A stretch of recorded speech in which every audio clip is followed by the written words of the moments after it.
इस दुनिया में मेरी सबसे अच्छी दोस्त मेरी खाला ही थी। वो लगभग मुझसे 7-8 साल ही बड़ी होंगी, इसलिए हम दोनों एक दूसरे के साथ अपने दिल की हर बात बिना झिझक कर लिया करते थे और मुझ पर उसके इतने एहसान थे कि मैं उसकी कोई भी बात टाल नहीं सकती थी। उसने अपनी छोटी सी उम्र से हम बहन भाई को संभाला था, क्योंकि मैंने जब से होश संभाला था अपनी अम्मा को एक ही बिस्तर पर देखा था। ना वो उठ सकती थी और ना ही चल फिर सकती थी, लेकिन सुना था कि पहले अम्मा बिल्कुल ठीक हुआ करती थी और भाग भाग कर घर के सारे काम और अपनी सास ससुर की खिदमत किया करती थी। मुझसे बड़ा मेरा एक भाई था और अब्बा की इसी हादसे में मौत हुई थी, जिसमें अम्मा को ये माजूरी मिली थी। अम्मा की जान तो बच गई थी, लेकिन जान से प्यारा शोहर खो देने का सदमा वो बर्दाश्त न कर पाई थी और अस्पताल से वापस आने के बाद भी मुसलसल रोते रहने की वजह से और दिल को हर वक्त सदमे की हालत में रखने की वजह से अम्मा ने इस माजूरी को अपना मुकद्दर बना लिया था। घर में दादा दादी भी मौजूद थे, लेकिन अपने इकलौते और जवान बेटे के गम ने उन्हें भी अधमरा कर दिया था। ऐसे में मेरी दादी एक बूढ़ी औरत भला कहाँ से लाचार बहू का सहारा बनती और अम्मा के लिए घर को छोड़कर मैके जाना मुमकिन बात न थी, क्योंकि घर में बूढ़े सास ससुर मौजूद थे जिनका वाहिद सहारा अब्बा थे और उनके बाद अम्मा ही थी, और हम बहन भाई थे जिनसे घर की चहल पहल लगी रहती थी।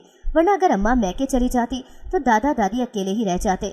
ऐसे में वो कहाँ अब्बा के जाने का दुख बर्दाश्त कर पाते। इसलिए वक्त और हालात को देखते अम्मा ने अपनी माजूरी के बावजूद इसी घर में रहना अपना फर्ज समझा था और दादा दादी को अकेला छोड़कर नहीं गई थी, बल्कि मैके से अपनी छोटी बहन को साथ रहने के लिए बुला लिया था, जो शुरू के दिनों में अम्मा के सारे काम बिस्तर पर ही कर दिया करती थी। लेकिन फिर आहिस्ता आहिस्ता अम्मा ने व्हील चेयर का सहारा लेकर उठकर बैठना शुरू कर दिया। तो फिर भी खाला हमारा घर छोड़कर नहीं गई थी, क्योंकि उनके घर भी सिर्फ उनके भाई भाभियाँ और वालिद ही थे। मेरी नानी बहुत वक्त पहले की गुजर चुकी थी, इसलिए खाला ने बहन के पास रहने में ही सुकून महसूस किया। हमारा घर दादा की पेंशन पर ही चलता था और कुछ पैसे हमारे घर के ऊपरी पोर्शन में रहने वाले किराएदारों से आ जाते थे। हम लोग बहुत ज्यादा अमीर तो नहीं थे, लेकिन अच्छी जिंदगी गुजर रही थी। मैं बहुत छोटी सी थी जब से ही खाला के साथ उठना बैठना, खाना और सोना शुरू कर दिया था। भाई अम्मा के पास सोता था, क्योंकि जब से अब्बा की मौत हुई थी वो बहुत डर गया था। अम्मा इसको एक पल के लिए भी खुद से दूर नहीं जाने देती थी, इसलिए मैं ही अम्मा से दूर और खाला के करीब होती चली गई। देखते देखते हमारे बचपन के दिन इकट्ठे ही गुजरने लगे और खाला के साथ साथ हम भी बड़े होने लगे थे। इस गुजरते वक्त ने और भी कई जख्म दिए थे।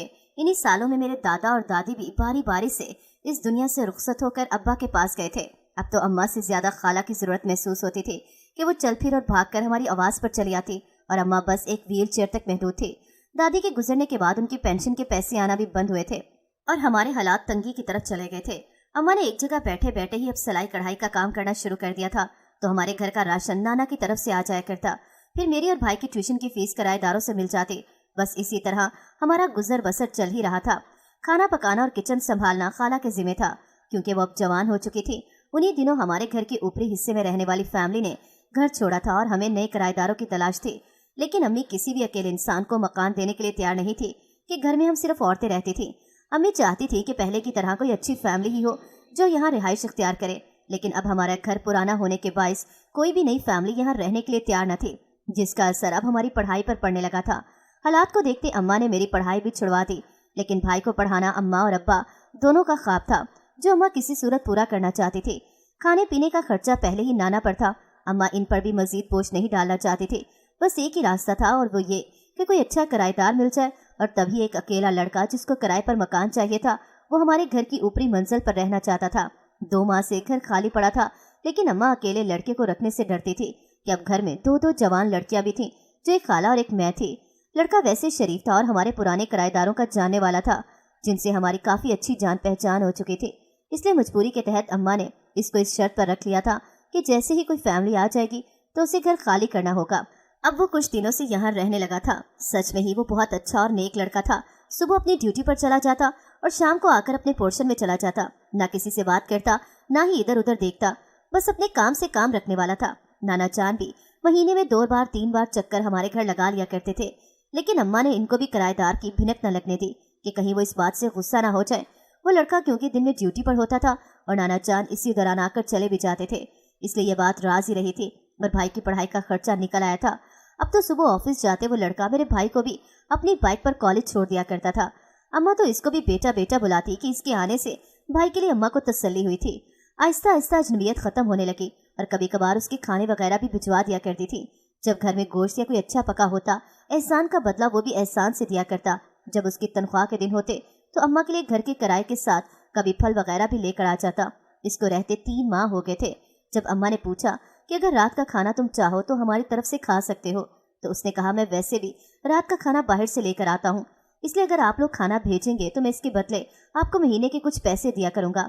अम्मा ने रस्मन तो इनकार किया, लेकिन उनको ये बात अच्छी ही लगी थी और यूं ही तय हुआ कि वो खाना हमारे घर से खाता और बदले में उसके पैसे दिया करता। घर का किचन क्योंकि खाला के ही हवाले था, तो अम्मा ने उनसे कह दिया था कि किराएदार का खाना निकाल कर हाट पाट में रख दिया करूं, भाई उसके यहाँ पहुंचा दिया करेगा। भाई की इससे अच्छी दोस्ती हो गई थी, वो भी फारिग वक्त में उसी के पास जा बैठता। लेकिन खाला और मैंने फासला रखा हुआ था, ना तो उनसे कभी कोई बात की थी, ना ही उनके आने के वक्त पर बाहर होते थे, जिसकी अम्मा की तरफ से खास तलकीन भी की गई थी। एक दिन दोपहर का वक्त था और अम्मा अपने कमरे में सो रही थी। गर्मियों की दोपहर थी।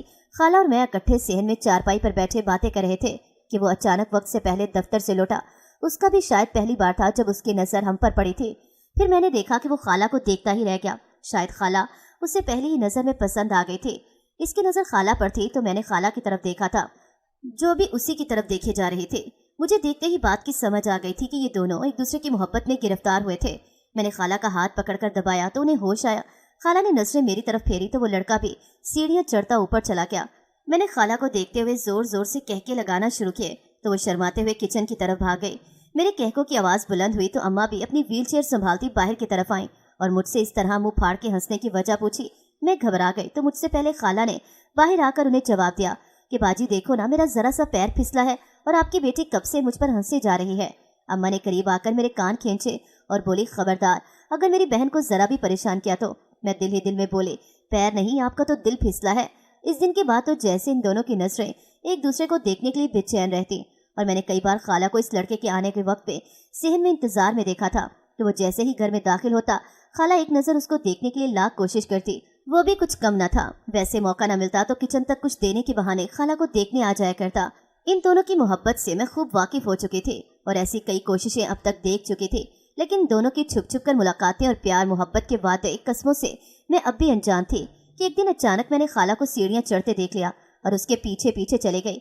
वहां जाकर पता चला कि मोहब्बत का सिलसिला तो कब से चल पड़ा था, बात शादी के वादों और जिंदगी भर साथ निभाने की कस्मों तक आ पहुंची थी। इन दोनों की चोरी पकड़ी गई और मैंने फिर अपनी मौजूदगी का एहसास दिलाया तो खाला से ज्यादा वो लड़का चौंका था, क्योंकि खाला को अच्छी तरह पता था कि मैं इनकी हमराज और दोस्त हूँ। लेकिन वो लड़का डर गया। फिर खाला ने उसे भी तसल्ली दी थी कि ये हमारी खैर ख्वाह है, इससे डरने की जरूरत नहीं, तो वो मुस्कुरा दिया था। फिर उसने मेरी मिन्नत की थी कि हमारी कुछ मदद करो ताकि हम शादी कर सकें। लेकिन मैं क्या कर सकती थी जब अम्मी ने नाना जान से उनकी यहाँ रहने तक की बात छुपाई। खाला की शादी का फैसला आखिर उनके वालिद ने ही करना था। चंद रोज यूं ही गुजरे थे। मैंने इन लोगों की मुलाकातों को राजी रखा हुआ था कि एक दिन नाना जान का हमारे घर आना हुआ था। इस दिन इत्तेफाक से वो किराएदार भी अपने पोर्शन में मौजूद था, लेकिन उसकी बाइक जो नीचे हमारे सेहन में ही खड़ी रहती, वो देखकर नाना जान ने पूछा तो मैं झूठ नहीं बोल पाई थी और उन्हें बता दिया था कि हमारे नए किराएदार जो ऊपर रहते हैं उन्हीं की बाइक है। नाना जान इस बात पर काफी खफा हुए थे और अम्मा को बहुत कुछ सुनाया था। फिर नाना जान ने आखिर माँ के अकेले घर में रहने पर एतराज किया और बोले थे कि जब तक भाई अपनी पढ़ाई मुकम्मल कर लेता है तब तक हम सब ने चलकर उन्हीं के घर रहना है। उनका फैसला अम्मा वैसे भी टाल नहीं सकती थी, इसलिए हमने उसी रोज सामान बांधना शुरू किया, जिसका अम्मा और मुझसे ज्यादा दुख खाला को पहुंचा था। लेकिन फिर इनकार की कोई राह न बनी और हम अगले दिन अपना तमाम तर सामान साथ लेके ननियाल आ गए थे, जहाँ हम सब तो अच्छे भले थे, लेकिन मेरी खाला का हाल कुछ अच्छा नहीं था। वो अकेले में रोती तो लोगों के दरमियान बस खामोशी रहती। उसकी उदासी मुझसे देखी न जाती, लेकिन मदद करने का भी मेरे पास कोई रास्ता न था। हम इस घर से चले गए तो नाना ने हमारे घर के दोनों पोर्शन किराए पर चढ़ा दिए। नाना की भी यही मर्जी थी कि दोनों बेटियां बगैर किसी मर्द के सहारे अकेले घर में न रहे। जो अम्मा और एक मेरी खाला थी, ननियाल आकर सब ने हमारा अच्छा इस्तकबाल किया था। मेरे मामू और नाना की फिक्र भी अब कम हुई थी। अम्मा ने अपना पुराना काम सलाई वगैरह अब छोड़ दिया था और मुमानी का घर के कामों में हाथ बटाती थी। घर के किराए से आने वाली रकम अब हमारे खर्चे के लिए पूरी थी। अब जिंदगी में एक सुकून था कि हम अकेले नहीं थे। लेकिन खाला की दिन ब दिन बिगड़ती हालत को देखकर सभी घर वाले परेशान थे। अच्छे अच्छे डॉक्टरों से उनका ट्रीटमेंट चल रहा था, लेकिन दिल का रोग कोई समझ नहीं पा रहा था। फिर कुछ ही वक्त बाद मेरी खाला ने मुझे कहा कि मेरी मदद करो, मैं एक बार इस लड़के से मिलना चाहती हूँ। और हम दोनों ने शॉपिंग का बहाना बनाकर अपने घर जाने का सोचा। शुक्र है वहाँ पहुंचकर हमारी मुलाकात उसी से हो गई थी। इसकी हालत तो खाला से भी ज्यादा खराब थी। हमारे चले जाने के दुख ने उसे भी बहुत कमजोर कर दिया था। दोनों ने इस मुलाकात पर बहुत आंसू बहाए थे और दोनों का दुख देखकर मैं भी खुद को रोक ना पाई।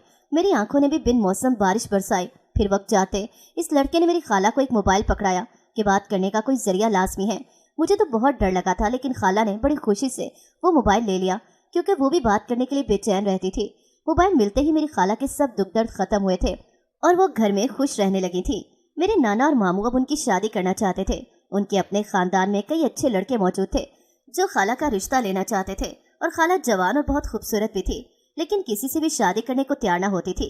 4-5 रिश्तों से वो इनकार कर चुकी थी। तो एक दिन मेरे नाना ने जबरदस्ती एक लड़के वालों को घर बुला लिया कि शायद देखकर ही खाला पसंद कर सके। लेकिन जब वो लड़का अपनी फैमिली के साथ आया तो सारी तैयारियां मुकम्मल हो जाने के बाद खाला ने मुझे नकाब करवा दिया और बोली कि मेरी जगह तुम जाकर इन लोगों से मिल लो। आखिर मैं इनकार ही कर देना। मैं इनकी बात ना टाल सकी और डरते डरते सबके दरमियान चली गई, जहाँ हमारी भी तमाम तर फैमिली पहले से ही मौजूद थी। खाला और मैं कद काट में एक जैसे ही थे, इसलिए मुझे नकाब के अंदर कोई पहचान ना पाया। मैंने लड़का और उसकी फैमिली देखी तो वो खासे अमीर लोग थे, अच्छे थे, लेकिन इस वक्त मेरी हैरानी की कोई इंतहा न रही जब मेरे नाना मुझे अपनी बेटी समझकर इन लोगों से मेरे लिए निकाह से पहले 3 करोड़ रुपए की मांग करने लगे। और इन लोगों ने बिना कोई एतराज जताए 3 करोड़ का चेक मेरे हाथ में थमा दिया और इस तरह रिश्ते की बात पक्की हुई। और लड़के ने मेरे हाथ में अंगूठी पहनाई तो मेरी होने वाली सास ने सबको मिठाई खिलाते मेरी तरफ जब हाथ बढ़ाया तो अम्मा ने मुझे नकाब हटाने का कह दिया। मजबूरन मैंने नकाब हटाया तो सबके ही होश उड़ गए, क्योंकि सब लोग मुझे खाला ही समझ रहे थे। फिर मैंने सबको बताया कि खाला इस रिश्ते से खुश नहीं, इसलिए उनकी जगह मैं ही दुल्हन बनकर आ गई। तो मेरी होने वाली सास ने मेरा माथा चूमते हुए कहा कि बेटी, हमें तो अपनी बहू के रूप में कबूल है, अगर तुम्हें कोई एतराज नहीं तो मेरे बेटे को कबूल कर लो। मैंने एक नज़र अम्मा की तरफ देखा तो उन्होंने हाँ में सर हिलाकर मुझे कबूल करने का इशारा दिया और मैंने सर झुकाकर सबके सामने इस रिश्ते के लिए हाँ कह दी। सभी लोग इस नए रिश्ते से बहुत खुश हुए और मेरे ससुराल वाले शादी की बात पक्की करके चले गए थे। फिर मैंने अम्मा को अकेले में जाकर खाला की मोहब्बत के बारे में बताया। उन्होंने फिर हमारी मदद की और नाना जान को खाला का रिश्ता इनकी पसंद पर करने के लिए मनाया था। इस तरह मेरी और खाला की शादी एक ही हफ्ते में तय हुई और हम दोनों अपने अपने होने वाले शौहर को बहुत पसंद करने लगे थे।